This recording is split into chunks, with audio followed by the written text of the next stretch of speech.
প্রিয় বন্ধুরা, দেখেন নিজেকে বাঁচানোর কিছু টেকনিক। যে টেকনিক জানা থাকলে আপনি নিজেকে আক্রমণ থেকে বাঁচাতে পারবেন। সুন্দরভাবে পিছন থেকে এসে লোকটা ধরেছে। এবার তাকে কেমনি প্রতিহত করতে হয় দেখেন। পাটা ধরে পাটা মুছে দেবে। আরেকটা টেকনিক, আরেকজন লোক এসে গলার মধ্যে ধরলো, তাকে কেমন প্রতিহত করতে হবে দেখেন। তাকে মারা হলো, এভাবে আঘাত করলে সে আর উঠে দাঁড়াতে পারবে।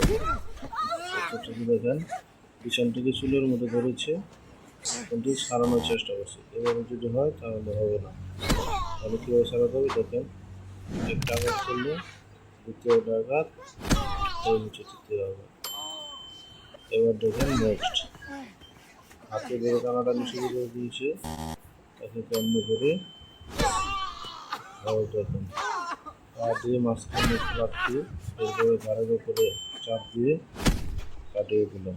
এরপরে দেখেন এই আবার গলা আমাদের ধরেছে, কিন্তু আমরা চেষ্টা করি এভাবে সারানোর জন্য না, এভাবে সারাবো না। কি যখন দেবো তখন তার ঘাটের মধ্যে ছোট্ট করে একটা মেরে দেবো, এরপর তার মুখ বরাবর হাত উপর দিয়ে দেয়। এরপর দেখেন কোনো ছিনতাইকারী যদি পিছন থেকে সেভাবে ধরে আমরা এইভাবে মুসরামুসরি করবো না, কিন্তু আমরা কী করবো, ফস করে একটা হাত দিয়ে মেরে দেবো। এই দেখেন সুন্দরভাবে মেরে দিয়েছি। নেক্সট হচ্ছে এই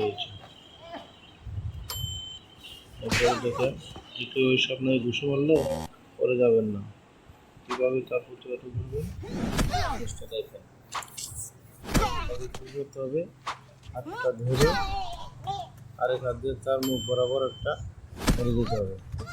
আরেকজন আসছে দেখেন হেলমেট নিয়ে এসে মেয়েটির মুখের মধ্যে ধরেছে, তখন আমরা কী করবো, এইভাবে একটা মেরে দেবো, শেষ।